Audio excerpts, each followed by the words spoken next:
اهلا بيكم. النهارده هحكي لكم قصه في الكوميكس اسمها بلانيت هولك.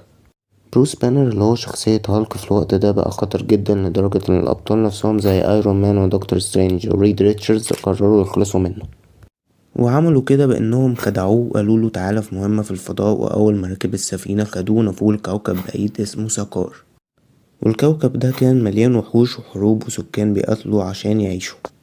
وفي البداية هالك كان عبد هناك بيتدرب وبيحارب في الساحات زي المصارعين، بس مع الوقت بقى أقوى واحد في الكوكب، عمل ثورة وحرر الكوكب كله وبقى ملك ساكار، وبدأ يبني حياة جديدة واتجوز وبقى هيبقى عنده طفل. بس المفاجأة السفينة اللي جابته انفجرت ودمرت الكوكب وقتلت مراته وابنه. هنا هالك فقد عقله تماما وقرر يرجع الأرض، ورجع في قصة تانية اسمها وورلد وور هولك. بس المرة دي ما كانش بس غضبان، لأ ده كان منظم وعنده خطة ومعاه جيش كامل وراه، وقال لهم انه مش جاي اقتلكم، انا جاي اخليكم تحسوا باللي انا حسيته.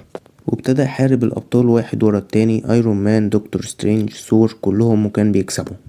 القصة دي بتوري جانب مختلف لهالك، مش بس قوة وغضب، ده ممكن يبقى اذكى من الكل لو فقد حد بيحبه بيقلب على الدنيا كلها. وبكده يكون خلصنا قصة هالك. وتفتكروا لو كانوا سابوه في حاله كان هيبقى بطل، ولا هالك دايما محكوم عليه يكون وحش؟ وقولي رأيك. لو عايز جزء تاني عن الحرب اللي حصلت في نيويورك وقتها اكتبولي في الكومنتات.